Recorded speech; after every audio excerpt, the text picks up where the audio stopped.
Amém, irmãos? Vamos tomar os nossos assentos. Hoje é noite de adorar o Rei dos Reis, amém?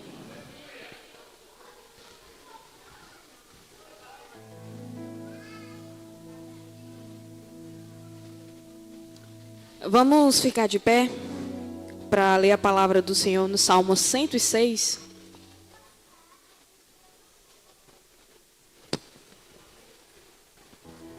Salmo 106.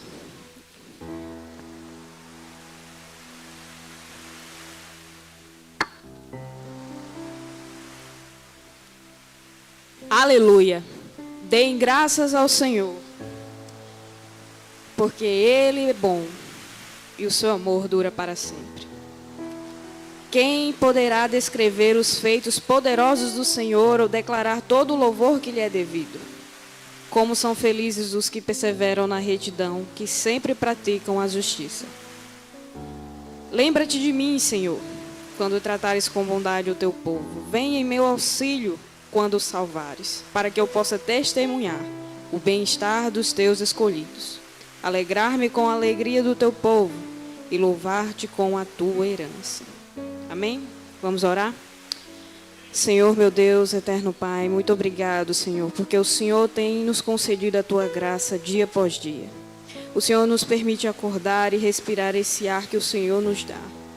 Pela tua misericórdia nós estamos aqui, Senhor, porque o teu Espírito Santo nos compele, Senhor, a te adorar e a estar com nossos irmãos.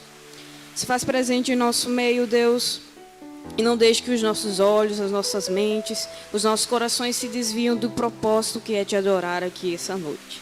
Nosso coração se alegra, Senhor, porque sabemos que o Senhor está aqui conosco. Então te entregamos este culto.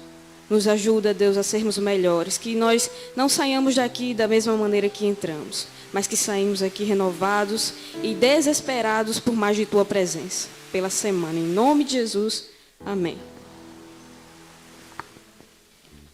Amém? Graça e paz. Ainda em pé, vamos adorar aquele que vive e reina eternamente, o Senhor Jesus.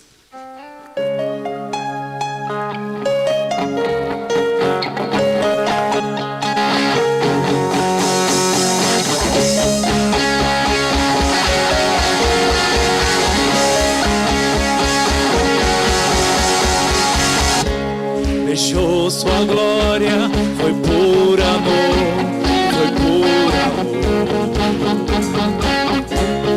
E o seu sangue derramou grande amor. Naquela via dolorosa se entregou. Eu não mereço, mas sua graça me alcançou. Eu me rendo ao seu amor. Eu me rendo ao seu amor. Eu me rendo ao seu amor. Eu me rendo, eu me rendo.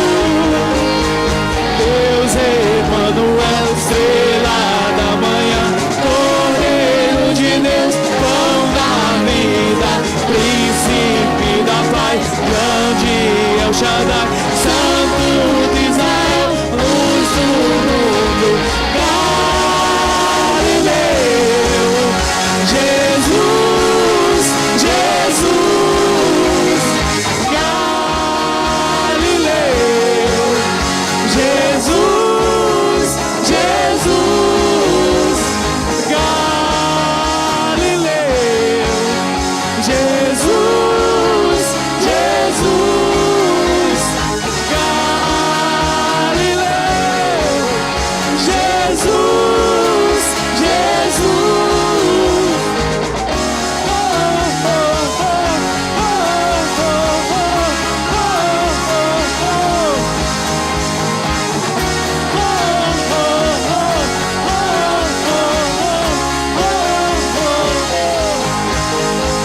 O profeta Abacuque, no livro do profeta Abacuque, o capítulo 3 e o verso 17 em diante diz: ainda que não haja o fruto da vida, que o fruto da figueira minta, eu louvarei o Senhor. Amém? Vamos todos louvar assim. Mesmo que não haja fruto na videira,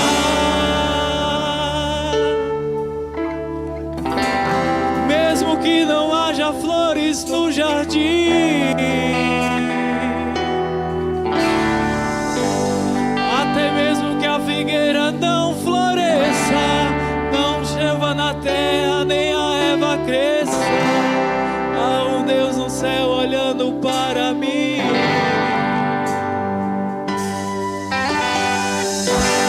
O que eu não posso é ficar calado, estando feliz ou mesmo atribulado, ainda louvarei seu nome mesmo assim.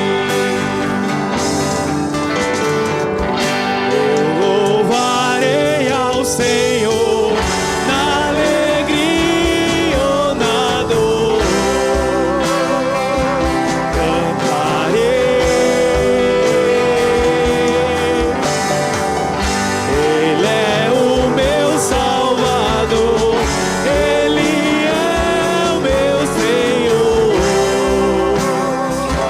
Ele é Rei.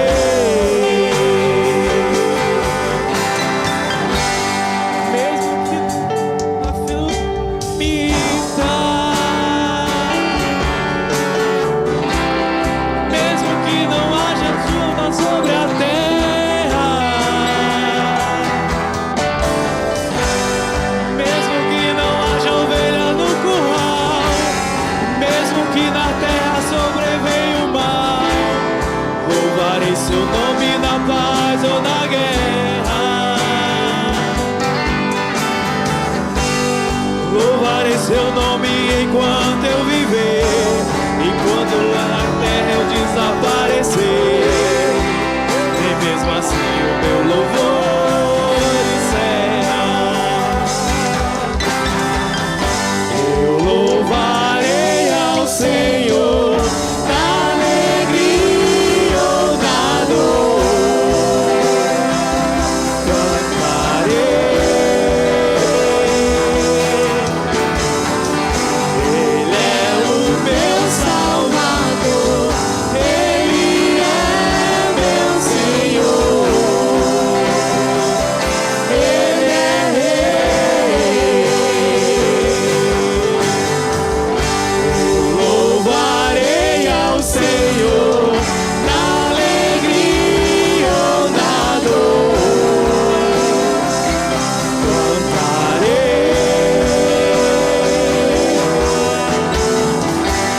Ele é o meu Salvador, Ele é meu Senhor, Ele é Rei. Toda a igreja declara: eu louvarei ao Senhor.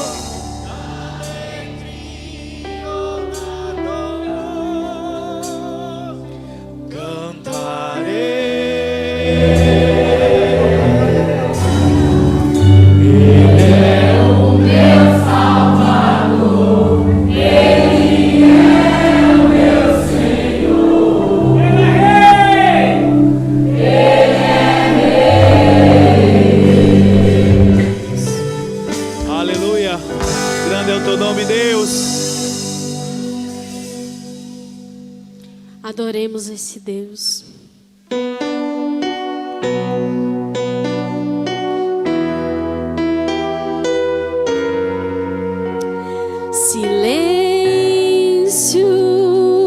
Silêncio fazia lá no jardim, quando Jesus orou assim: ó meu Pai, ó meu Pai, afaste esse cálice de mim, se possível for. Faça-se a tua vontade.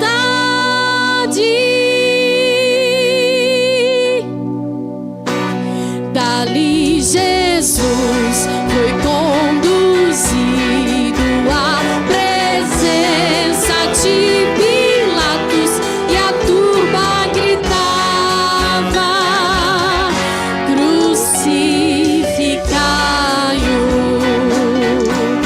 Como um cordeiro não se queixou, a crueldade ele aceitou, sofrendo por mim com grande amor. A terra tremeu,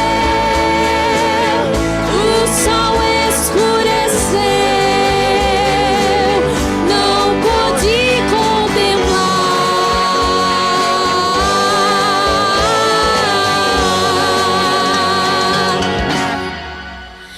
A terra estremeceu, o sol não deu, o sol não deu, o sol não deu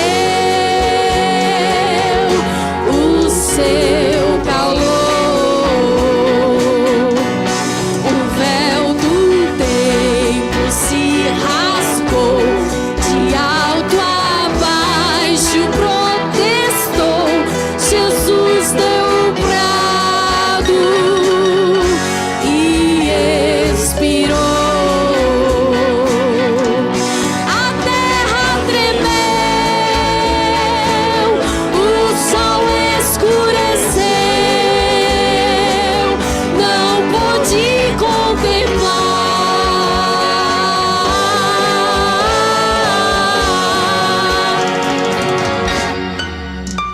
Deus meu, Deus meu, Deus meu, Deus meu, por que me desamparastes? Nem mesmo Deus dos altos céus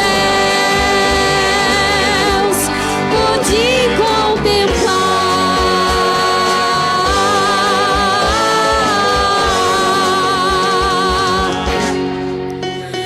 Elohim, Elohim, Elohim, Elohim, lama sabachthani. Nem mesmo Deus nos altos céus pôde contemplar.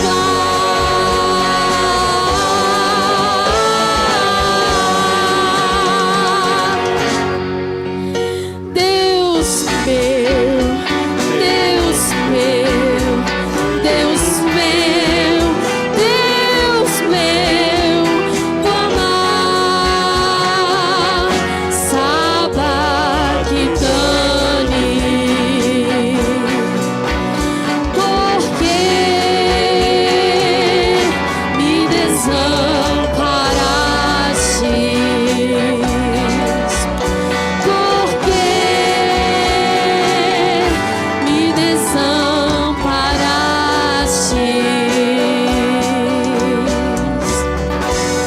Glória a Deus.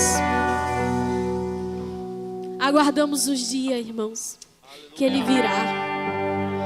Nosso Deus virá. Jesus virá. Glória a Deus. Louve junto comigo.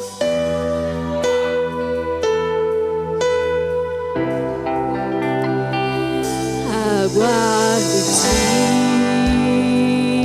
em que eu verei no céu a luz mais forte que o sol. O céu se abrir e ver descer Jesus em majestade, força e poder. Tristeza e choro não existirão. Sofrer e morte lá não entrarão. Na eternidade como Salvador, pra sempre adorarei ao meu Senhor. Virá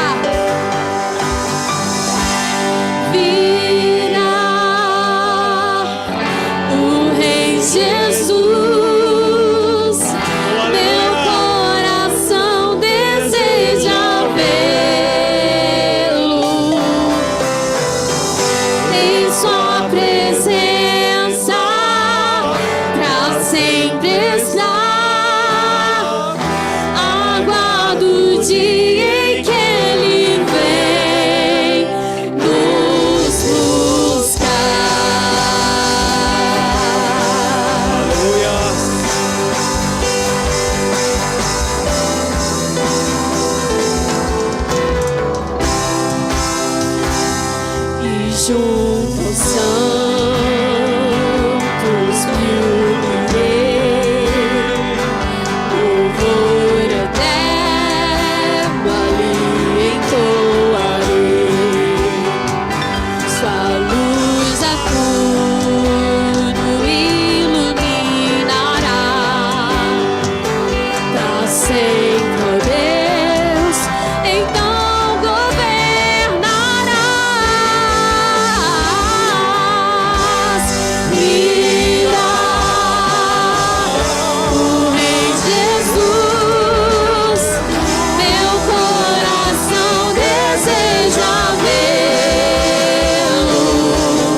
teu nome, Deus. Agradecemos a oportunidade de te louvar, Senhor. Amém.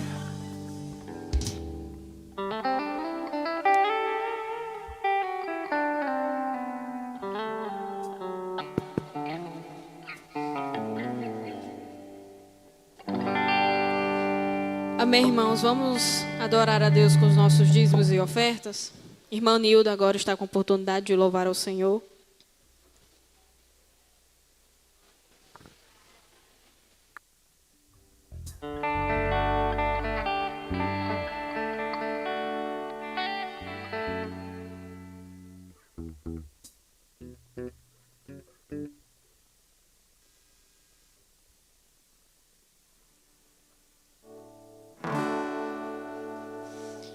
Que a paz do Senhor esteja com todos, amém.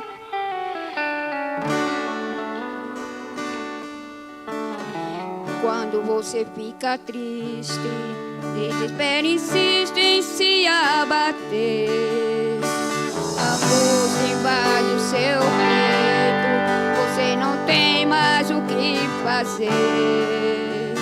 Quando você sente choro e não tem ninguém pra te ajudar, apenas dobra os seus joelhos. Se não tem palavras, comece a chorar. Mesmo em gemido, o Senhor te ouvirá. Até sem palavras Ele vai te responder. Pois Ele entende quando você quer chorar. Sabe de tudo, mesmo antes de falar. Ele conhece o teu sofrer, a tua dor. Sabe perfeitamente onde está. Por isso eu sei, mesmo sem palavras, o Senhor te ouvirá. Aos seus joelhos, em meio às lágrimas, você clama a Deus.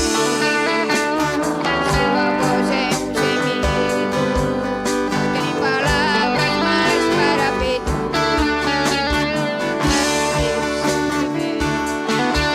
Lamento, não sabe o que fazer.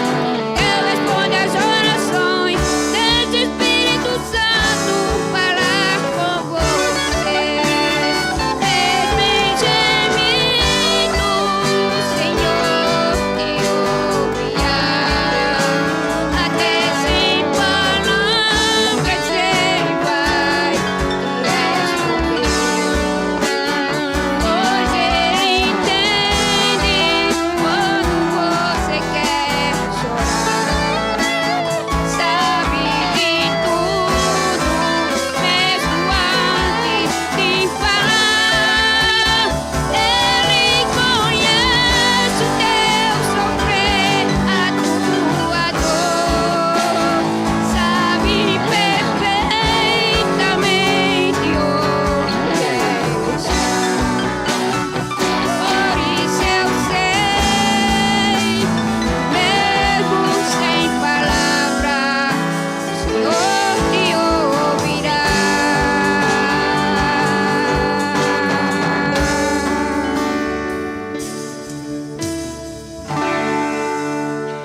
Senhor, nosso Deus, nosso Pai, mas do céu, que atribui a Ti, Senhor, meu Deus, que abençoe cada irmão que puder ofertar.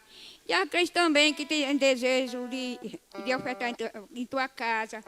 Abra a porta de emprego para aquele que tem um desejo de ofertar em tua casa. É assim que eu te oro e peço e agradeço. Em nome de Filho amado Jesus Cristo. Amém.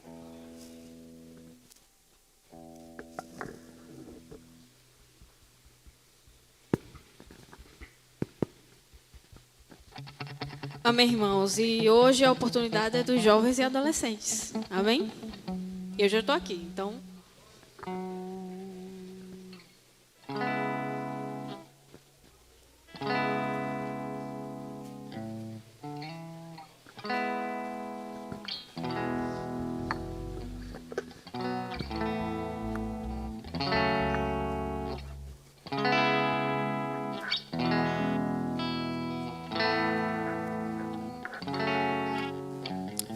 Jovens e adolescentes que estão presentes podem vir para cá, por favor.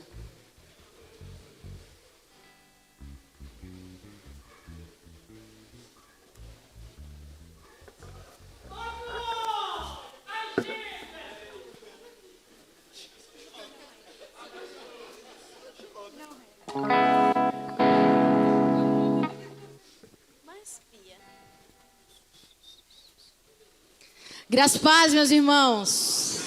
Bom é estar na casa do Senhor, bom é adorá-lo, bom é prestar culto ao nosso Deus. Bom é ver esse grupo crescendo, glória a Deus. Vamos adorar ao Senhor.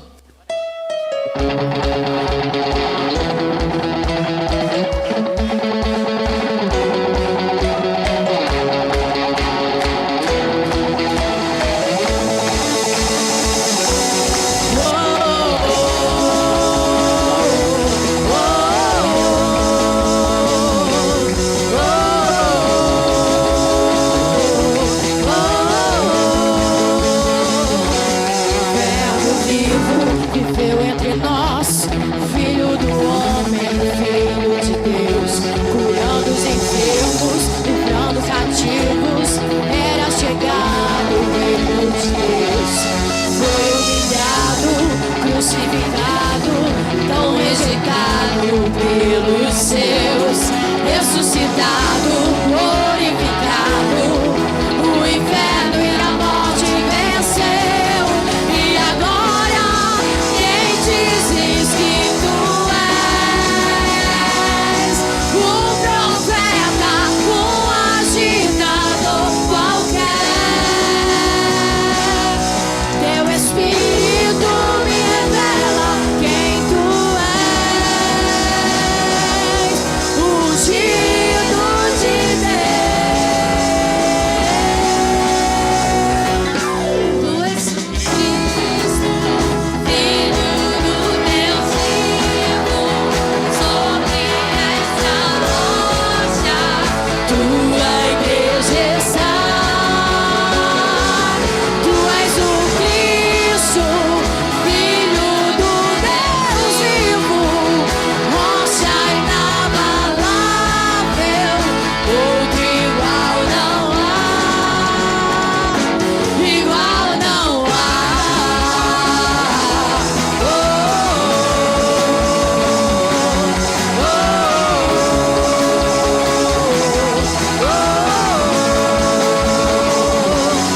Verbo vivo viveu entre nós, Filho do homem, Filho de Deus, curando os enfermos, curando os cativos, era chegado o reino de Deus.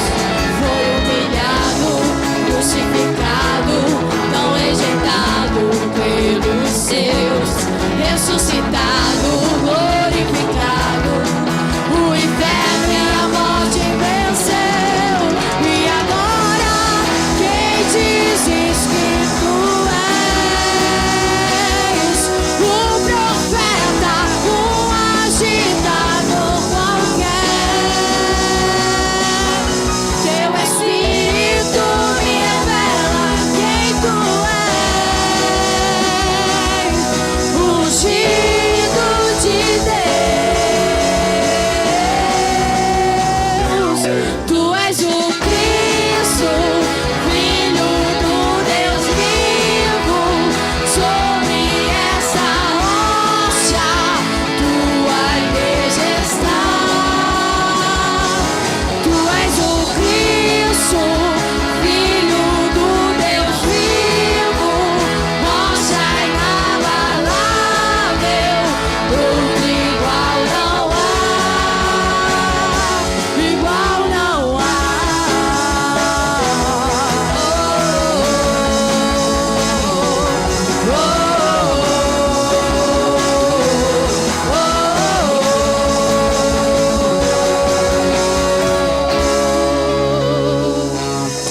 Ele é o Cristo, o Filho do Deus vivo. É esse Deus que nós adoramos. Querido, se você tem alguém em casa, algum adolescente, algum jovem, sobrinho, filho, que está desmotivado a vir, fala comigo. A gente tem reunião quinzenalmente nas terças-feiras, mas às vezes, por vezes, nós fazemos também em casa. Então, se você tiver esse desejo, fale comigo que a gente vai até a sua casa levar a palavra de vida eterna a essa pessoa. Amém? Nós agradecemos a oportunidade em nome de Jesus.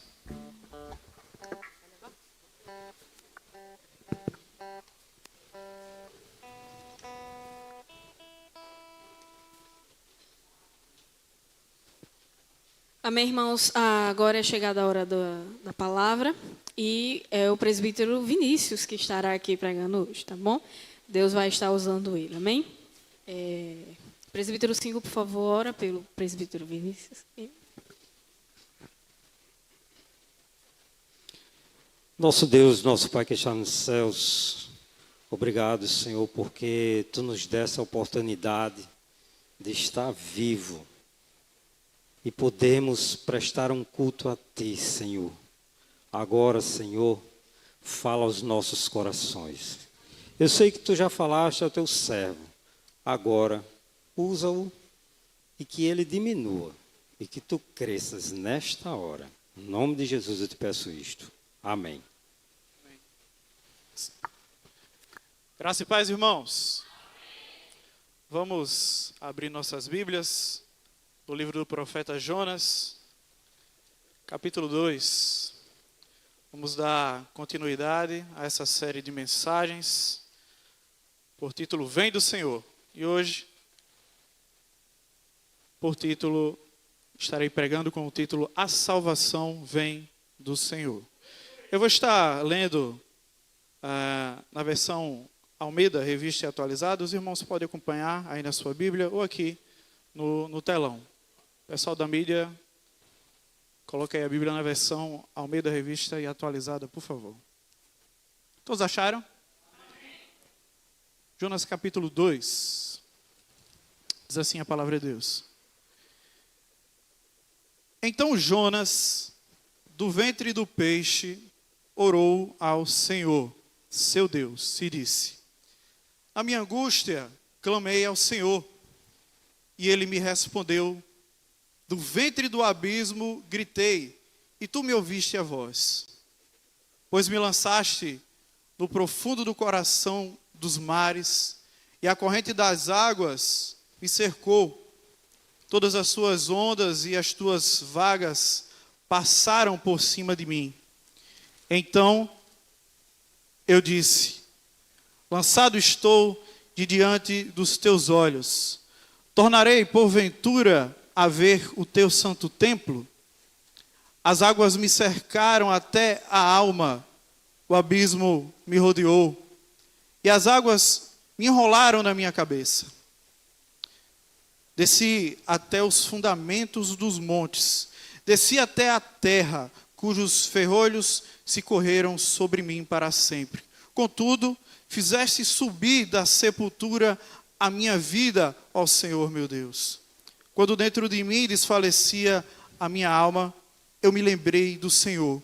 E subiu a ti a minha oração no teu santo templo. Os que se entregam à idolatria vã, abandonam aquele que lhes é misericordioso. Mas, com a voz do agradecimento, eu te oferecerei sacrifício. O que voltei, pagarei. Ao Senhor pertence a salvação. Falou, pois, o Senhor ao peixe, e este vomitou a Jonas na terra.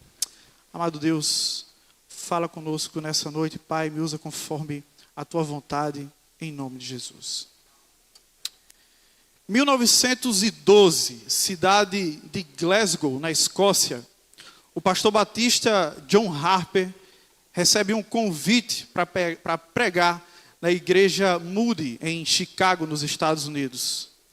Como um intenso apaixonado em pregar as Sagradas Escrituras, logo ele aceitou o convite, entendendo ser essa mais uma oportunidade de falar do amor de Cristo e ganhar almas para o Senhor.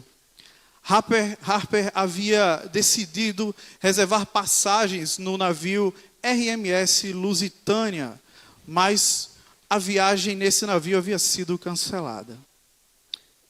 Então ele reservou passagens na segunda classe no próximo navio que partiria para os Estados Unidos, em 10 de abril de 1912. Ele embarcou em outro navio junto à sua filha de 6 anos, Anne Jessie, e sua sobrinha Jessie Willis. Mas na noite do dia 14 de abril, a bordo do navio, o reverendo Harper foi despertado por um barulho. Um iceberg havia se chocado com o navio, rasgando parte do casco da embarcação.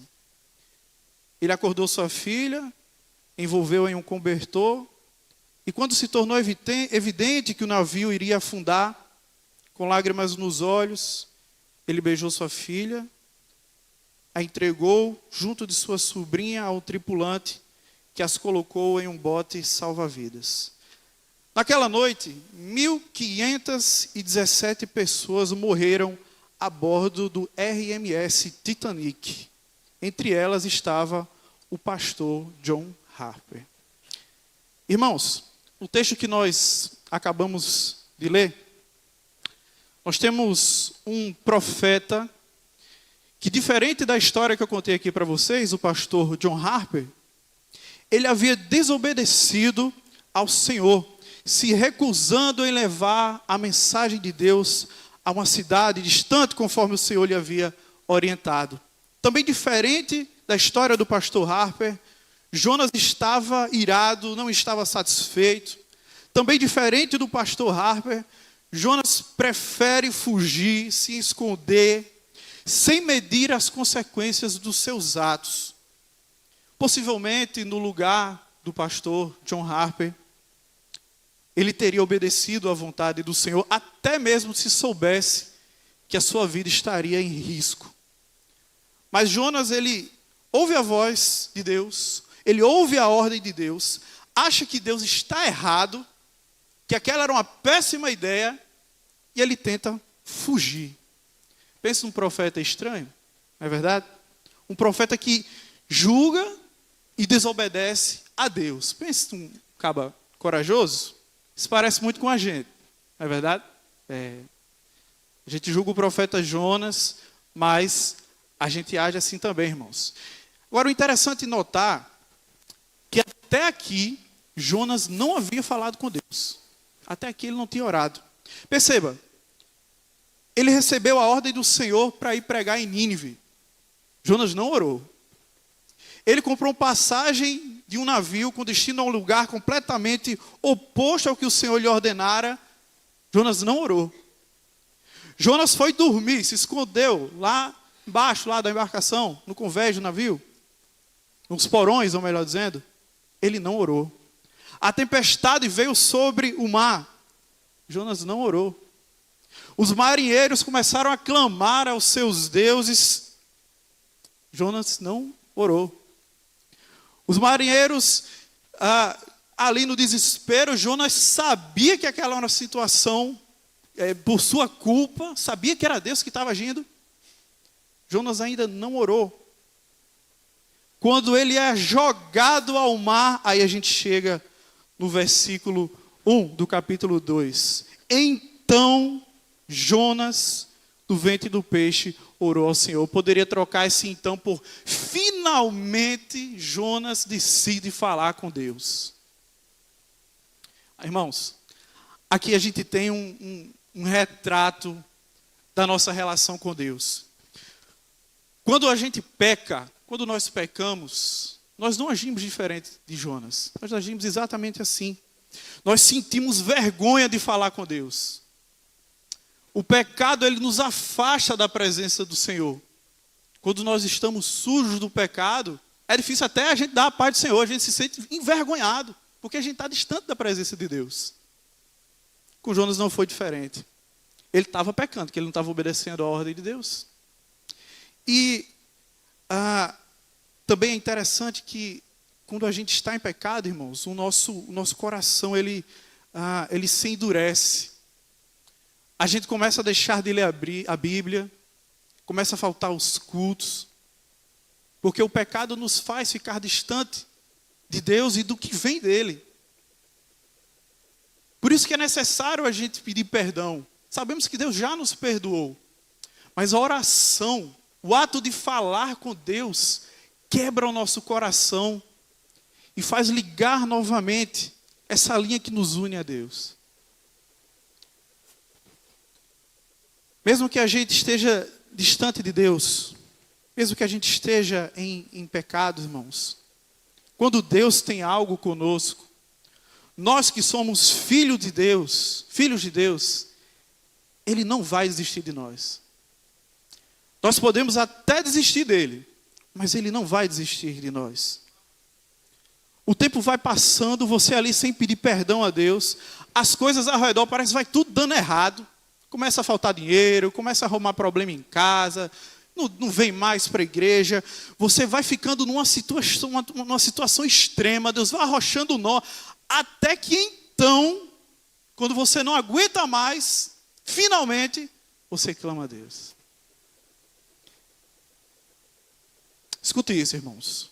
Por amor aos seus, Deus permite passarmos por situações extremas para que nos aproximemos dele.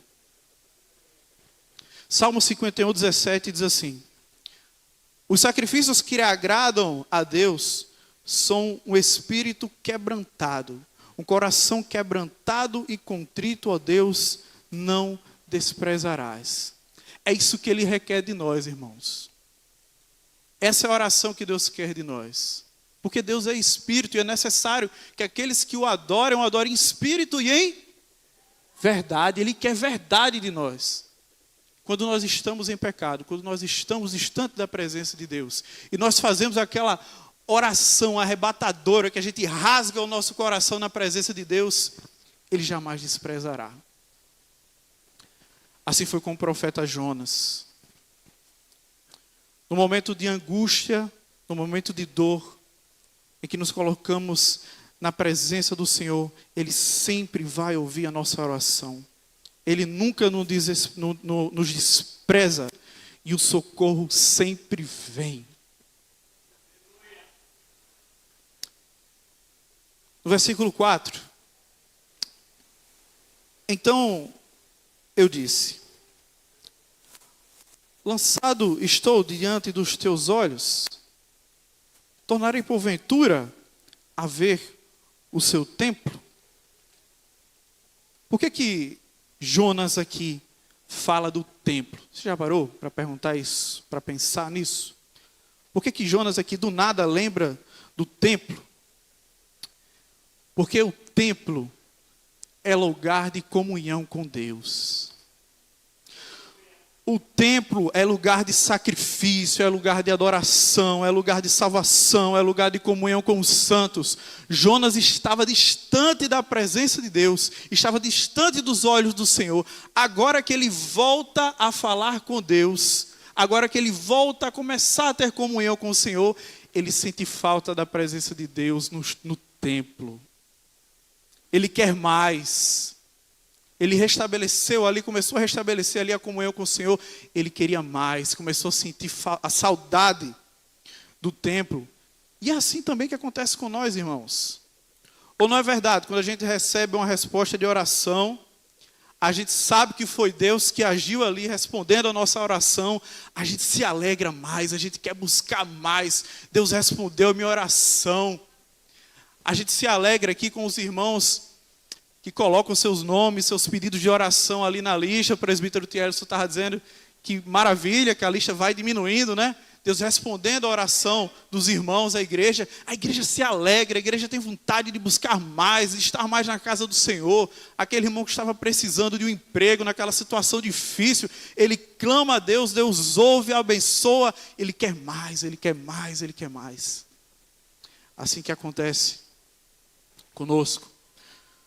Quando recebemos resposta de oração, é assim que a gente age, irmãos. Quanto mais buscamos a Ele, mais queremos estar perto dEle e do que vem dEle, o que é dEle. Versículo 5.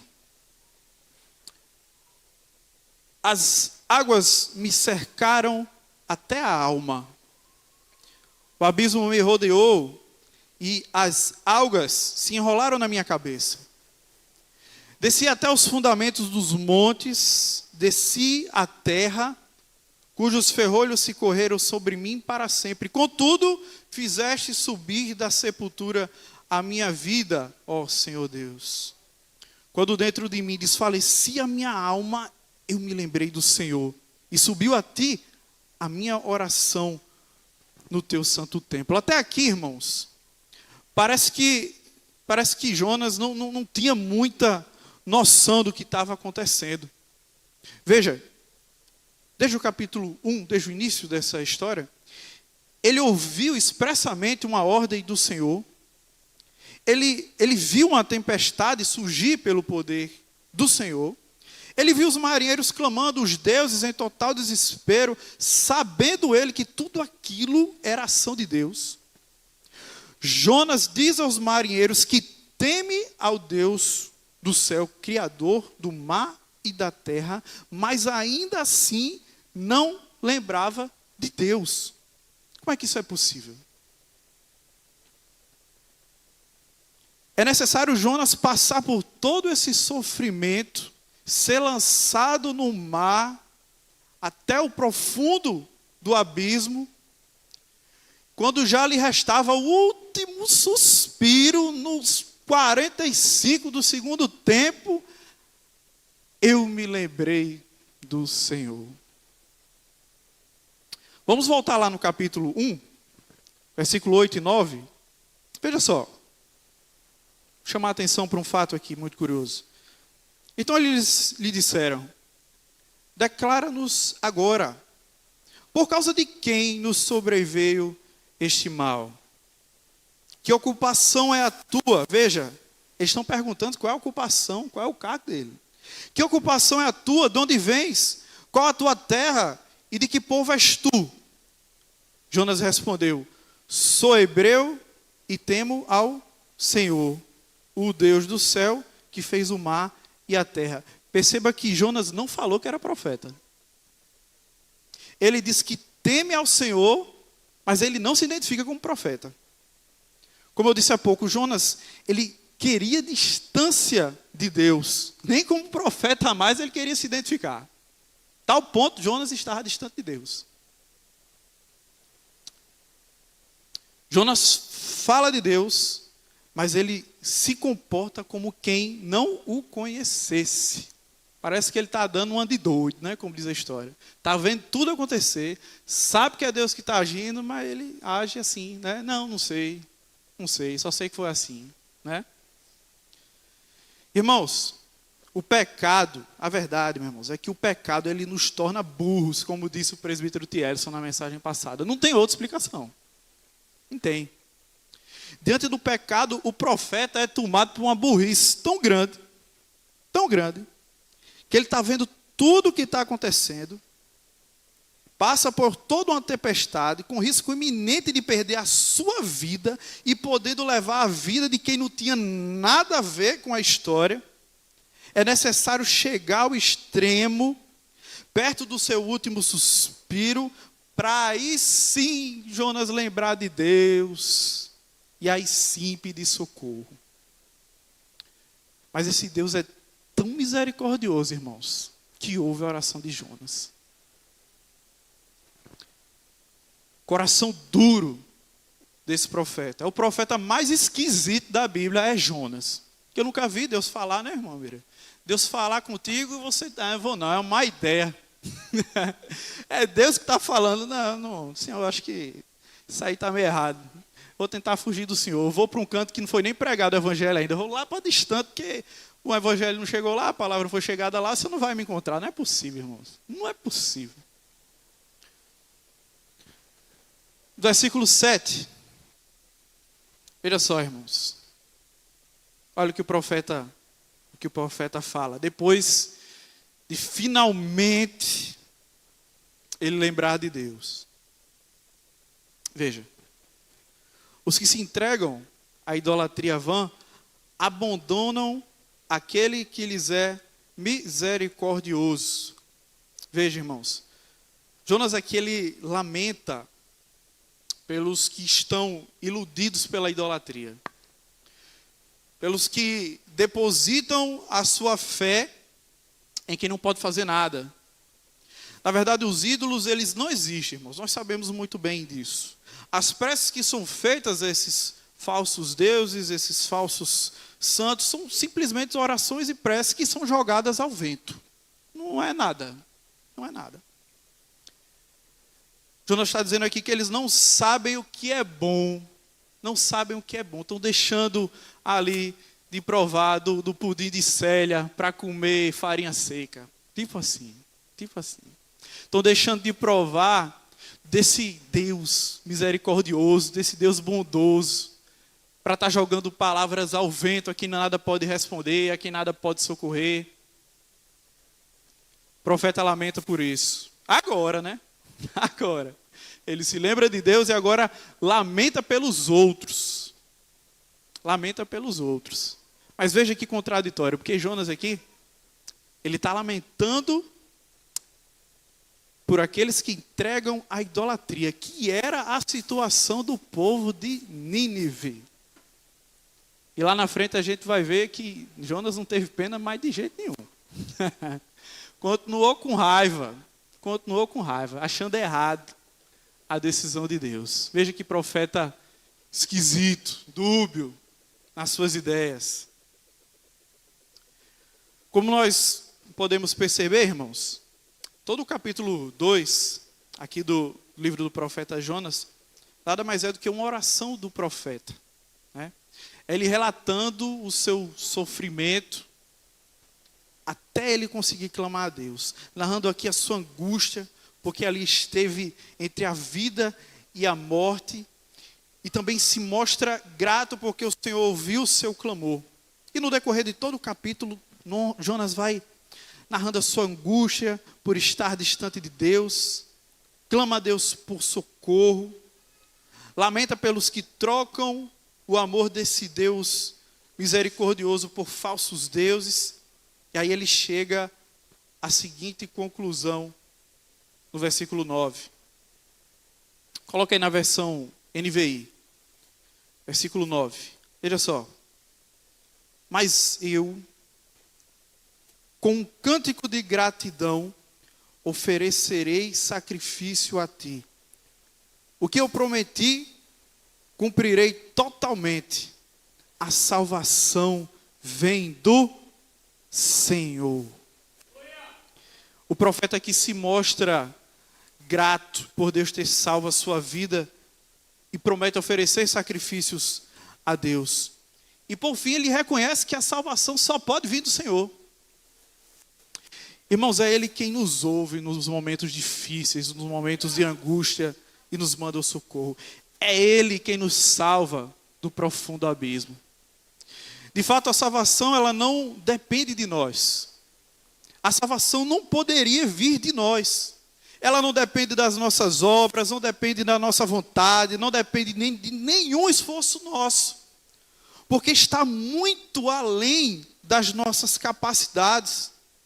Basta a gente estar numa situação extrema, talvez se mergulhar no pecado, distante dos olhos de Deus, sem nada poder fazer, que aí saberemos que o único que pode resolver, que pode mandar a salvação, é Deus. Quando a gente está numa situação que a gente enxerga que somente um milagre ali pode resolver, é que a gente entende que nós somos dependentes de Deus. E quanto fracos e falhos nós somos. O que é que Jonas podia fazer no fundo do mar? Onde ninguém podia salvar. O que é que iria salvar Jonas ali, meus irmãos? Tinha jeito, estava fadado à morte. Mas Deus realiza mais um milagre. Porque de fato, o livro do profeta Jonas não é sobre Jonas, mas o livro do profeta Jonas é sobre Deus. Do início ao fim do livro do profeta Jonas, nós vemos milagres o tempo inteiro. O tempo inteiro. Ah, meus irmãos, quem diga que esse livro não passa de uma fábula, porque é difícil aceitar para muitos, principalmente pelos pastores de teologia liberal, é difícil aceitar essa quantidade aqui de milagres. Seja uma tempestade que aparece do nada, seguindo Jonas. Principalmente o fato dele ter sido engolido por um grande peixe, passar 3 dias e 3 noites ali e sobreviver. Veja que isso é uma referência a Cristo, e Jesus cita Jonas, não é verdade? Então, se eu digo que isso aqui não foi verdade, então Jesus estava mentindo. Então é falso o que Jesus falou. E não é, meus irmãos. De Gênesis a Apocalipse, esse livro é a palavra de Deus, é a verdade de ponta a ponta. Diante da condenação ao inferno, irmãos, o que é que nós poderíamos fazer? Nada, essa é a resposta, nada. A gente não pode fazer nada. Então Deus manda o seu único filho em favor de nós, carregando sobre si os nossos pecados, e paga por cada um deles em morte de cruz, para que assim fôssemos salvos, porque a salvação vem do Senhor. Milagres acontecem em todo o livro do profeta Jonas, seja a tempestade que veio, milagre. Jonas ser jogado ao mar e um peixe lhe salva, mais um milagre. Jonas sai vivo, outro milagre. Uma pregação de um pastor, de um profeta completamente chateado, a menor pregação registrada na Bíblia, salva uma cidade inteira, não tem outra explicação, milagre. Porque a salvação depende dele. O pastor Augusto Nicodemos, ele conta uma história que ele foi pregar numa igreja e não tinha dado tempo dele preparar tão bem aquele sermão. Ele não estava satisfeito com o sermão que ele tinha preparado. Então ele foi pregar nessa igreja, um culto à noite, pregou, se sentou na sua cadeira, cabeça baixa, disse: meu Deus, a pregação foi a pior pregação da minha vida. Nunca pensei que eu ia pregar tão mal. Mas, meus irmãos, de repente, a pregação dele era sobre perdão. De repente, alguém levantou a mão no meio da igreja. Irmãos, licença, eu queria pedir perdão ao pastor, porque eu falei isso dele. Daqui a pouco outro irmão levanta a mão. Irmãos, eu também queria aproveitar a oportunidade. Eu quero pedir perdão à irmã fulana, que eu disse isso e assim. Daqui a pouco, um grande avivamento acontece na igreja. Era todo mundo pedindo perdão. O culto veio terminar mais de 11 horas da noite. E Deus agiu naquele lugar. Aí pastor Augusto Nicodemos, oh glória, chegar na minha igreja, eu vou pregar de novo essa mensagem que o fogo vai descer lá. Pastor Augusto Nicodemos chega na igreja dele, pregou a mensagem de novo. Sabe o que foi que aconteceu? Nada. Não aconteceu nada. Sabe por quê, meus irmãos? Porque o agir vem do Senhor, a salvação vem dele. Não depende de quem está pregando, depende dele, é do jeito dele, meus irmãos. É o Espírito Santo quem convence do pecado. Não é quem está aqui pregando, não sou eu, não é o pastor Egis, não é o Thierry, coitado da gente. Se o Espírito Santo não tocar no seu coração, meus irmãos, essa palavra que eu estou dando aqui hoje para você, vai entrar no ouvido e sair pelo outro. Você não vai nem lembrar o que foi que eu falei aqui hoje. Essa aqui é a verdade. Porque a salvação vem do Senhor. A palavra vem dele. Irmãos, lembram da história que eu contei do pastor John Harper? História muito trágica, né? História pesada. Vinícius é doido. Como é que começa uma pregação com uma história pesada dessa? Tem um trecho da história que eu não contei. Após o pastor Harper entregar sua filha e sua sobrinha ao tripulante, que as colocou em segurança lá no bote salva-vidas, o pastor ele olhou para aquele cenário de desespero que estava tomado no navio, que aos poucos ia sucumbindo. Levou algumas horas para o Titanic afundar completamente. É sabido que a bordo ali do Titanic estavam pessoas da mais alta sociedade. Veja que interessante. Tinham ali homens, mulheres poderosíssimas, donas de fortunas e de cargos elevadíssimos da sociedade. Mas também estavam ali pessoas simples que estavam a trabalho ou que haviam conseguido passagem de classe inferior. Pastor Harper, ele olha para aquela situação, para aquele desespero do povo. E naquele momento de desespero não havia pobre, não havia rico, não havia classe social, não havia nada. Todos estavam fadados ao mesmo destino. Fama, dinheiro, status, nada disso tinha valor, nada podia comprar a salvação daquelas pessoas. O pastor Harper virou, olhou ali um campo missionário fantástico para ele pregar a palavra. O grande número de pessoas que teriam ali poucos momentos de vida por causa daquele naufrágio.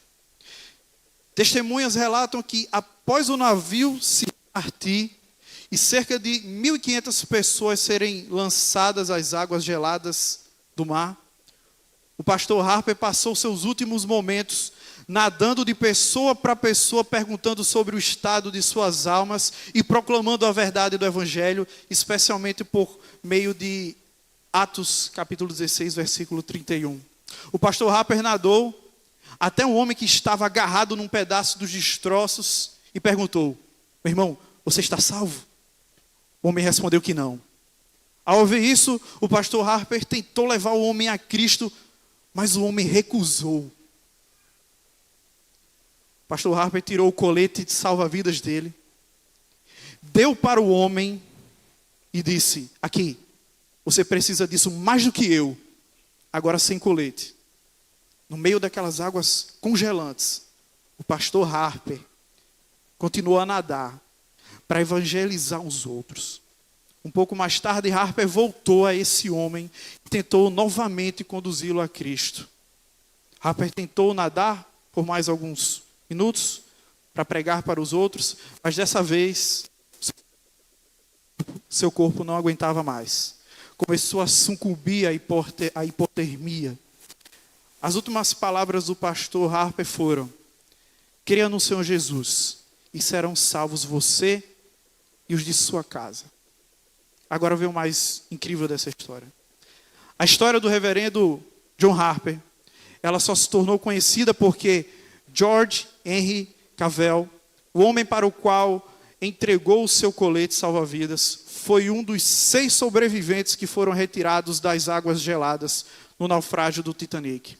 Ele conta, segundo o site Lebem, abre aspas, preste atenção nessa frase: então, com 3 quilômetros de água abaixo de mim, no meu desespero, eu clamei a Cristo para me salvar. Eu sou o último convertido de John Harper, fecha aspas. Veja, irmãos, que incrível essa conexão da história desse homem com o profeta Jonas, que é exatamente o que a gente vê no versículo 2 desse livro. Assim como Jonas, meus irmãos, no versículo 2, George, em seu momento de total desespero e iminente risco de morte, ele clama ao Senhor. E Deus manda um grande peixe chamado John Harper para lhe salvar, para lhe levar à salvação. George percebeu que nada ele podia fazer naquela situação, porque a salvação vem do Senhor. E George entendeu isso. Vamos orar. Deus maravilhoso.